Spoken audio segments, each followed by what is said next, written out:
Tuh.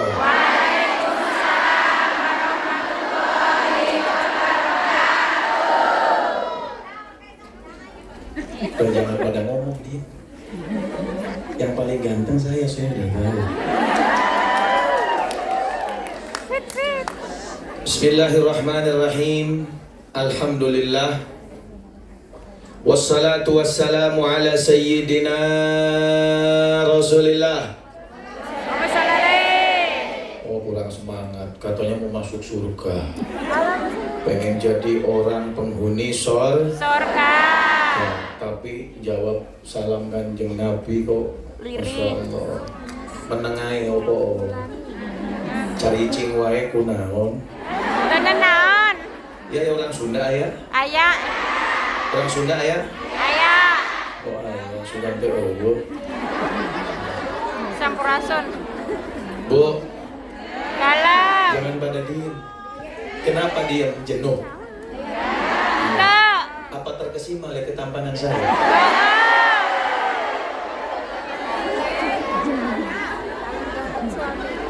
kalau dengar nama Nabi itu sholawat. Ini kunci satu-satunya kita masuk surga ya sholawat.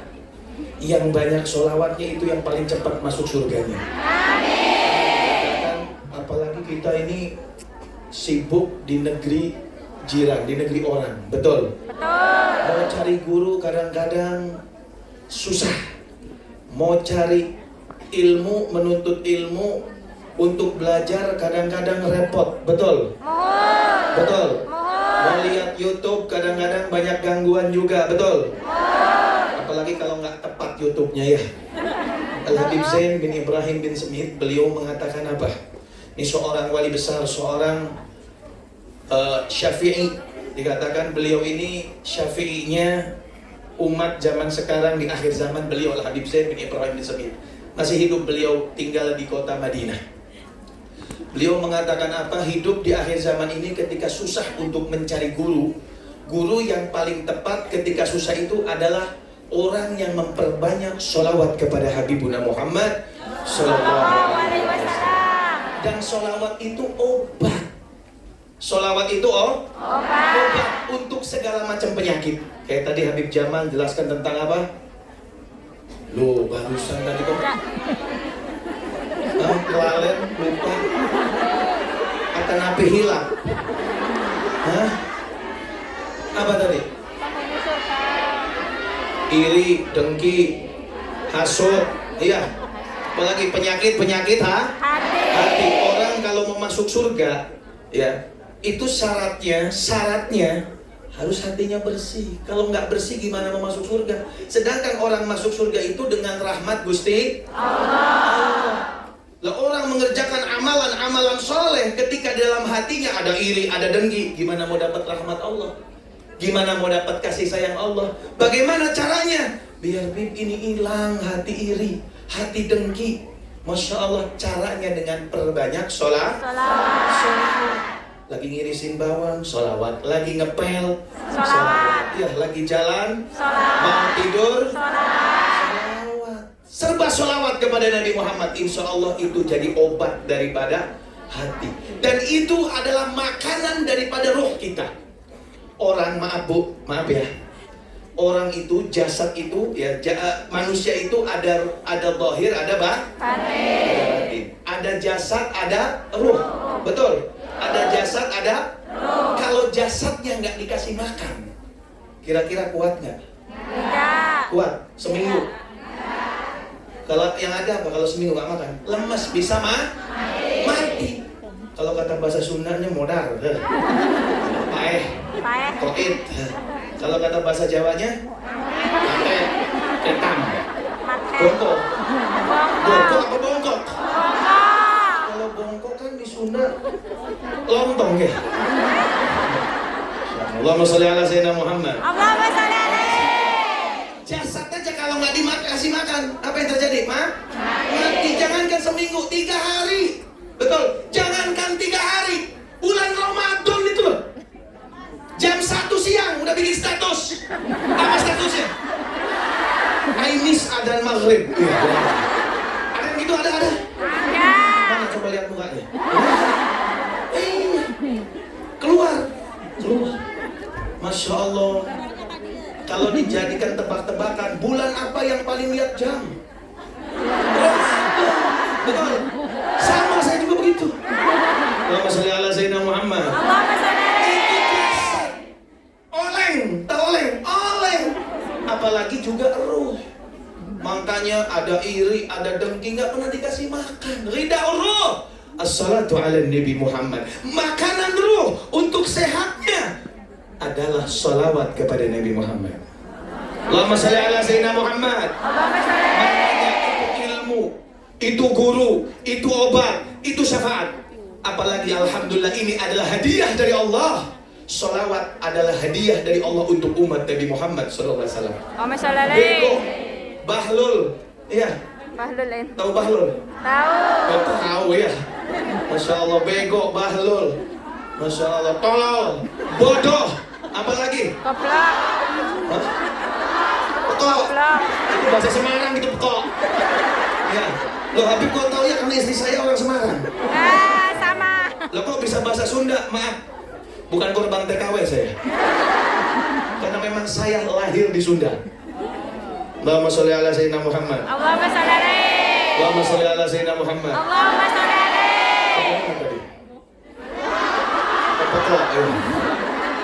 Sungguh bodoh, pekok. Kalau udah dijadikan umat Nabi Muhammad, dia nggak masuk surga. Paling gampang masuk surga itu umat Kanjeng Nabi. Kunci itu sudah dibagikan, sudah dikasih sama Allah. Nih loh, kunci-kuncinya tinggal buka, melebet, beres. Asup beres, manjing beres. Ya manjing. Wong di wong Tegal lo ya.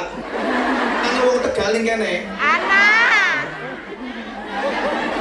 Allahumma sholli ala sayyidina Muhammad. Allahumma sholli alaihi. Tinggal buka, masuk, beres. Tapi kok kadang-kadang iya mau buka nggak masuk-masuk, harus dijejak duluan baru masuk. Masya Allah, harus dijejak duluan baru masuk. Sungguh nikmat umat Nabi Muhammad ini. Masya Allah, humul akhirun, humul akhirun, humul awalun. Paling terakhir diutus, tapi paling pertama masuk surga. Salah satunya untuk masuk begitu cepatnya masuk surga adalah orang yang paling banyak sholawatnya kepada Nabi Muhammad SAW. Orang yang paling dekat dengan Nabi Muhammad itu orang yang paling banyak sholat. Kalau orang sudah paling dekat sama Nabi Muhammad, dia gampang masuk surga, ke surganya Allah Subhanahu wa Ta'ala. Dan umat Nabi Muhammad ini Masya Allah nikmat. Amalannya sedikit, amalannya kecil, tapi begitu mudahnya dan Allah lipat gandakan pahalanya. Sampai pernah ada satu kisah, ada seorang wanita, Masya Allah cantik wanitanya, di zaman Rasulullah SAW. Udah tinggi, kurus, langsing, iya, putih, bersih, segala macam is komplit. Iya, dia ahli ibadah, ahli puasa, ahli sholat. Masuk. Tiba-tiba ketika Rasulullah kumpul dengan para sahabatnya, ini seorang wanita masuk. Ya Rasulullah, katanya. Ini Rasulullah lagi kumpul nih sama sahabat-sahabatnya. Tiba-tiba ini perempuan masuk ke Rasulullah. Rasulullah, tolong nikahkan saya. Kata Rasulullah, sudah ada jodohmu? Kata perempuan ini, belum. Belum ya Rasulullah. Masya Allah. Lah sekarang siapa? Kamu akan dinikahkan dengan siapa? Terserah anda ya Rasulullah. Sahabat-sahabatmu ini orang pilihan. Sahabat-sahabatmu ini orang-orang baik. Siapa yang anda tunjuk, saya siap untuk menjadi istrinya. Wah, Masya Allah. Kata Rasulullah, yang namanya Rasulullah seorang yang adil, seorang yang bijak. Ditawari nama sahabat, wahai sahabat-sahabatku, siapa yang mau sama wanita ini? Nggak ada yang nolak.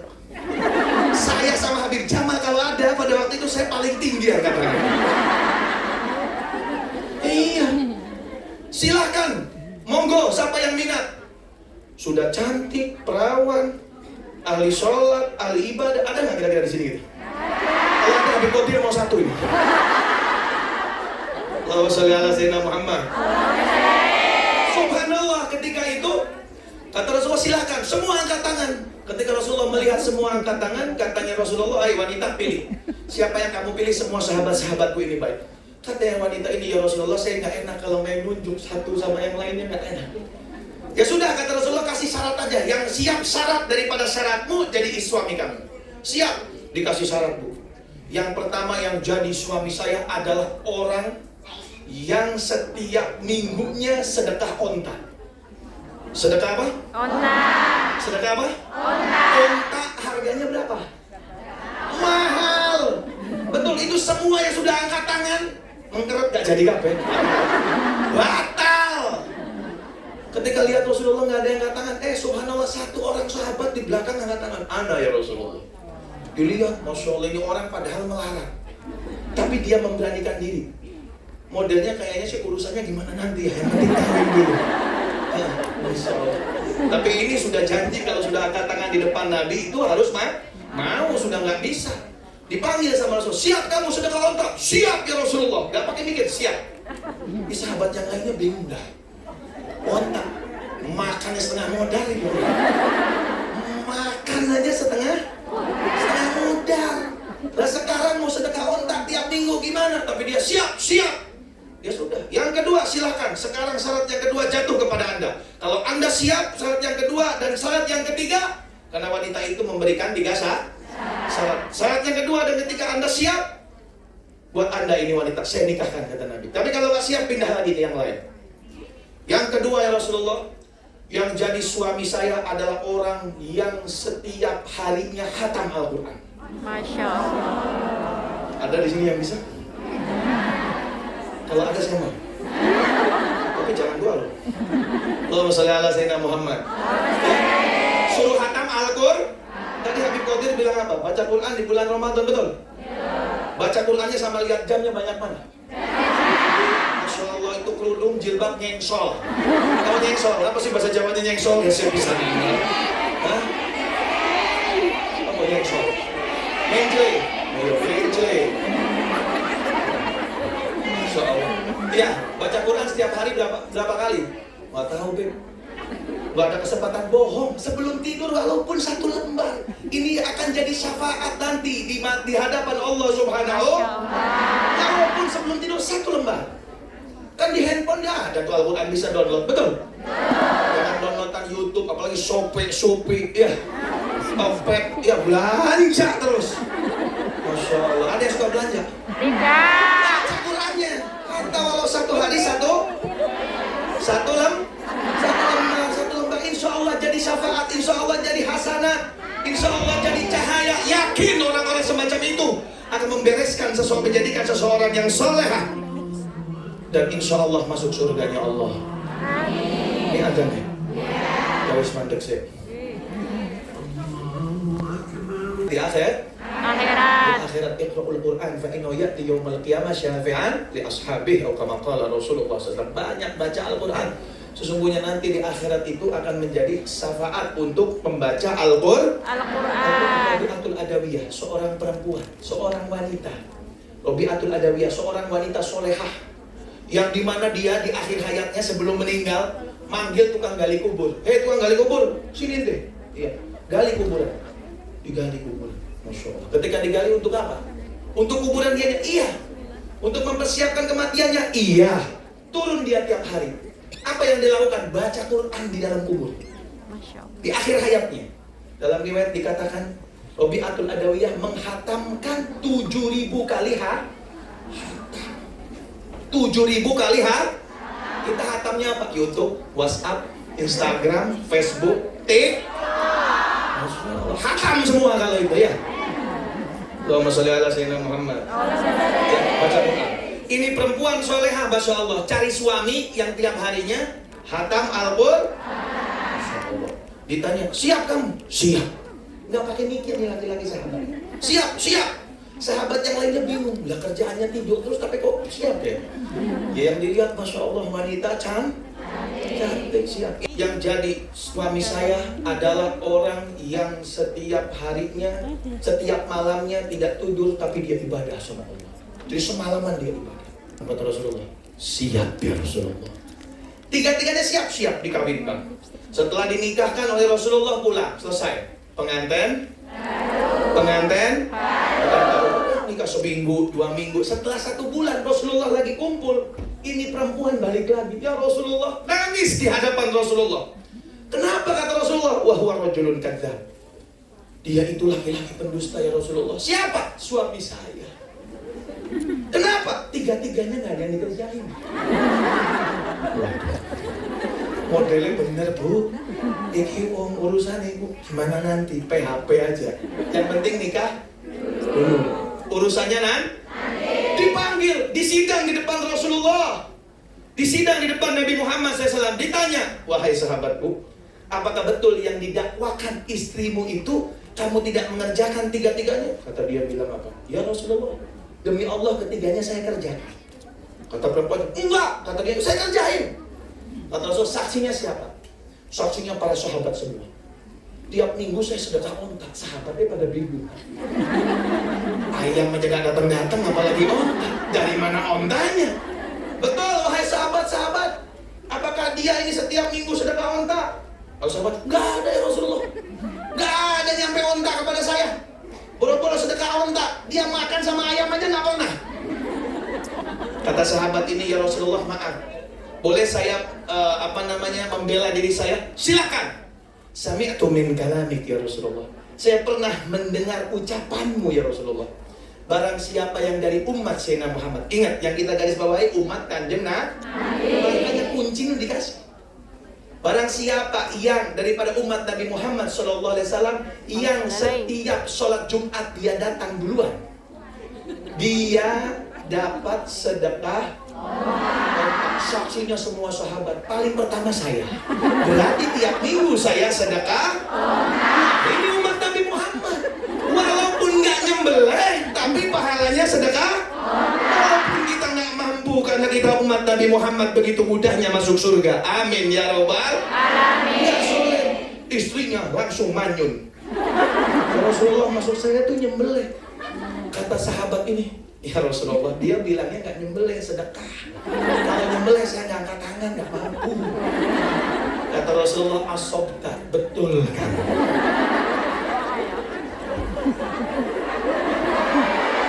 Alhamdulillah. Inilah umat Nabi Muhammad SAW. Yang kedua, sami'tu min kalamik. Saya pernah mendengar ucapanmu. Demi Allah saya kerjakan ya Rasulullah. Sami'tu min kalamik anna surat al-ikhlas ta'dilu suratul Quran. Atau kama qala Rasulullah SAW. Bahwasanya surat Al-Ikhlas itu kalau dibaca sekali sama dengan sepertiga Al-Qur'an. Itu akthar min 3 marrat ya Rasulullah. Saya membacanya lebih dari 3 kali. 3 kali berarti hatam. Alhamdulillah hatam. Alhamdulillah. Makanya nih ibu-ibu kalau repot baca Al-Qur'an, sebelum tidur satu halaman ya. Kalau lagi kerja sama sholawat ditambah apa? Baca surat Al-Ikhlas. Alhamdulillah. Makanya saya bilang bego kalau ada umat Nabi Muhammad nggak masuk surga. Alhamdulillah. Dan yang ketiga, wallahi ya Rasulullah, saya setiap malam ibadah kepada Allah. Sami'tu min kalamik, saya mendengar dari ucapanmu. Man sholal isya fil jamaah fa ka'annama qama nisfal lail. Man sholal subuh fil jamaah fa ka'annama qama laila kullah. Atau kama qala Rasulullah SAW. Sholat isya berjamaah pahalanya seperti setengah malam dia ibadah. Tapi kalau sholat subuh berjamaah, nilai ibadah satu malam itu dinilai sama Gusti Allah. Tiap isya sama subuh saya nggak ketinggalan jamaah. Berarti semalaman saya ibadah walaupun malam itu saya tidur. Alhamdulillah. Kata Rasulullah, asob tak betul ente. Perempuan ini nggak bisa mudah intip, keluarga bahagia sana pulang. Beres. Alhamdulillah. Umat Kanjeng, jangan disia-siakan ketika ada kesempatan. Walaupun kita Masya Allah amalnya sedikit, tapi Alhamdulillah ketika jadi umat Nabi Muhammad akan dinilai besar di mata Allah Subhanahu wa ta'ala. Apa yang kita keluarkan insya Allah jadi hasanat dan syafaat. Makanya paling sering banyak-banyak sholawat kepada Nabi Muhammad Sallallahu Alaihi Wasallam. Shalli ala Sayyidina Muhammad. Shalli ala Sayyidina Muhammad. Al-Fatihah lima ughliq wal khatimi lima sabaq nasiril haqqi bil haqq wal hadi ila siratikal mustaqim wa ala alihi wa sahbihi haqqa qadrihi wa miqdarihil azim. Amma ba'du. Baru mulai pengajiannya sekarang. Lanjut. Siap? Kayaknya nggak siap. Allahumma sholli ala sayyidina Muhammad. Intinya hadirin hadirat rahimakumullah, untuk mendapatkan surga kita perlu daripada rahmatnya Allah, perlu daripada kasih sayangnya Gusti Allah. Yang disampaikan oleh Habib Jamal, yang disampaikan oleh Habib Abdul Qadir, ya, itu harapannya adalah untuk mendapatkan kasih sayang dari Allah Subhanahu wa taala. Ya, sampai dikatakan dalam satu hadis Rasulullah sallallahu alaihi wasallam, tidak ada satu, ya, daripada hamba Allah yang masuk surga dengan amalnya. Loh Bib, tadi kan Habib Jamal nerangkan tentang ketaatan, tentang amal-amal soleh biar masuk surga. Oke, betul. Tapi pendidikannya Nabi Muhammad, tapi rahasianya Nabi Muhammad, tapi yang diucapkan Nabi Muhammad bukan di situ tentang ketaatannya kepada Allah Subhanahu wa taala yang tidak dilakukan. Lakukan, tapi tujuan utamanya adalah apa? Rahmat dari Allah, masuk surga dengan rahmat Gusti Allah. Bal anta ya Rasulullah, bal ana, walaupun saya masuknya surga masuknya surga yang diberikan oleh Allah adalah dengan rahmatnya Gusti Allah. Dan paling cepat dapat rahmatnya Allah Subhanahu wa taala adalah sholawat kepada Nabi Muhammad sallallahu alaihi wasallam. Kenapa? Karena dengan sholawat otomatis ini amalan yang paling pasti diterima oleh Gusti Allah. Kullu amalin mardud. Semua amalan itu kullu amalin bainal qabul wa raddiha. Bisa diterima, bisa ditolak. Illa salat ala Nabi Muhammad. Kecuali sholawat kepada Nabi Muhammad SAW. Faqabuluha mardud. Faqabuluha hatman biduni taraddudi. Pasti diterimanya itu wajib sama Gusti Allah tanpa keraguan. Dengan sholawat, ini sholawat udah pasti diterima. Dengan sholawat hilang semua penyakit. Amalan soleh tadi seperti sholat, seperti puasa, tidak ada riya, tidak ada sombong, otomatis ini menggapai daripada rahmatnya Gusti Allah. Dengan mudahnya kita masuk surganya Allah. Jadi semua yang sedang bekerja di negeri Hong Kong, ya, bukan di negeri kita sendiri, kita di negeri orang lain, ya, langkah kita apa yang kita kerjakan dari ketaatan, harapan kita adalah untuk mendapat kasih sayang dari Gusti. Dimulai dari mana? Dengan perbanyak sholawat kepada Nabi Muhammad. Keluar dari sini jangan lupa sholawat. Masuk rumah sholawat. Sambil kerja sholawat. Insya Allah kita akan menjadi orang yang benar. Insya Allah kita akan menjadi orang istiqomah. Insya Allah amalan-amalan yang kita lakukan, sholat, puasa, zakat, sedekah, apapun, insya Allah akan dihindari daripada sifat riya, sombong atau sebagai daripada penyakit-penyakit hati. Mudah-mudahan tidak keluar dari tempat ini kecuali Allah sudah angkat derajat kita, sudah catat kita daripada penghuni surga. Tidak keluar dari tempat ini kecuali Allah sudah hapus daripada dosa-dosa kita, dosa kecil maupun dosa besar. Amin ya Rabbal